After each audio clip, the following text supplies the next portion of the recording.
The results of the Pale Red Dot campaign, the quest to find a planet orbiting the closest star to the solar system, have now been announced. Astronomers have found clear evidence of a planet orbiting the star Proxima Centauri. This alien world is the closest possible abode for life outside the solar system.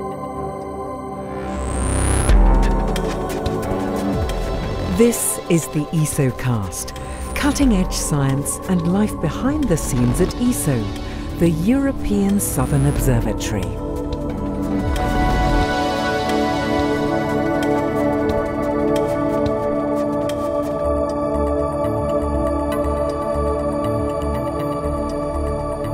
The search for other worlds has captivated imaginations throughout history. But only recently have we had the instruments able to detect worlds outside the solar system. These extrasolar planets, or exoplanets, went undetected until 25 years ago. Today, thanks to advances in telescope technology, astronomers have detected over 3,000. And now the scientists behind the Pale Red Dot campaign have made a milestone discovery. They have discovered clear evidence for a potentially habitable planet orbiting Proxima Centauri, the closest star to the solar system. Using the HARP spectrograph on ESO's 3.6-meter telescope at La Silla in Chile, astronomers spent the first half of 2016 looking for the tiny back-and-forth wobble of the star caused by the gravitational pull of an orbiting planet. They were trying to build on 16 years of earlier observations that hinted of the presence of a planet but were inconclusive. Combining the data with observations from a network of telescopes around the world, the researchers confirmed the detection of an alien world. It's at least 1.3 times as massive as the Earth and orbits Proxima Centauri every 11.2 days. It was no easy task to identify the planet, however. Red dwarfs like Proxima Centauri are active stars prone to flares and can vary in ways that would mimic the presence of a planet.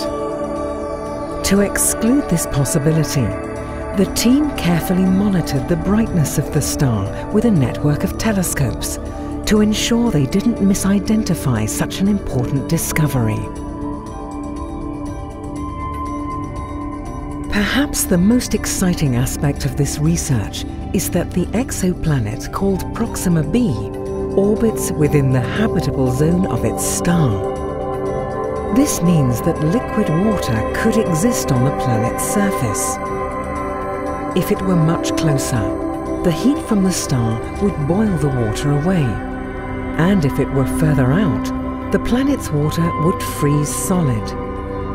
Since liquid water is essential for life as we know it, this makes Proxima b the closest exoplanet to Earth that may harbour life. However, the same stellar activity that made Proxima b so difficult to spot could also make it an inhospitable abode for life. The planet's surface is bathed by intense ultraviolet and X-ray radiation. The planet also orbits Proxima Centauri extremely closely, only 5% of the Earth-Sun distance. It is still a matter of debate whether a planet so close to its star could support life.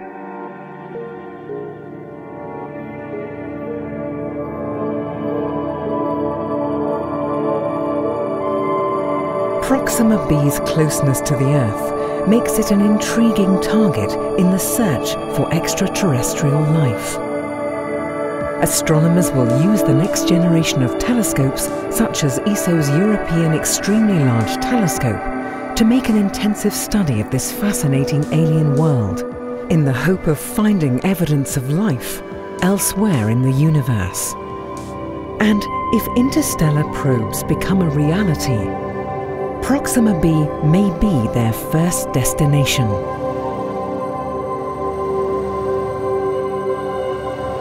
scientific knowledge of exoplanets has grown hugely in the last 25 years.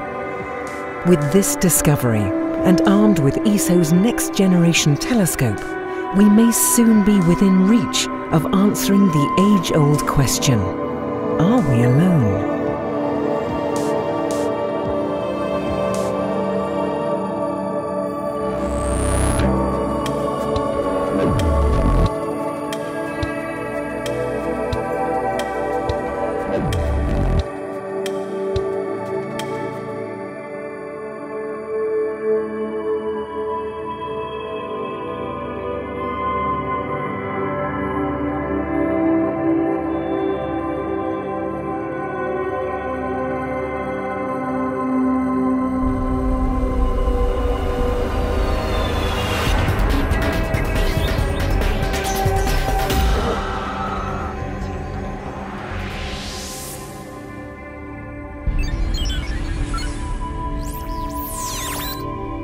This is the Hubblecast, news and images from the NASA ESA Hubble Space Telescope, travelling through time and space with our host, Dr. J, aka Dr. Joe Liska. Welcome to the second special episode of the Hubblecast, celebrating the International Year of Astronomy 2009. In the first episode, we learnt about the invention of the telescope and how it facilitated man's first steps out into the universe. Today, we will see how astronomers use bigger and bigger telescopes to see further than ever before. At night, your eyes adapt to the dark.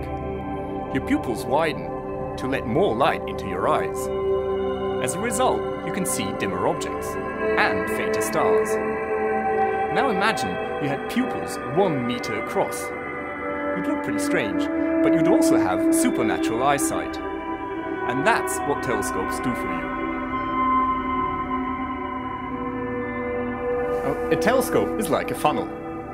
Its main lens or mirror collects the starlight and brings it all together into your eye. The bigger the lens or the mirror of a telescope, the fainter the objects you can see. So, size really is everything. But how big can you make a telescope? Well, actually not too big if it's a refractor. The starlight has to pass through the main lens, and so you can only support it around its edge. Now if you make the lens too big, it becomes too heavy and it starts deforming under its own weight. That means that the image will be distorted. The largest refractor in history was completed in 1897 at Yerkes Observatory outside Chicago. Its main lens was just over 1 meter across, but its tube was an incredible 18 meters long. With the completion of the Yerkes telescope, the builders of refracting telescopes had pretty much reached their limit. You want bigger telescopes? Think mirrors.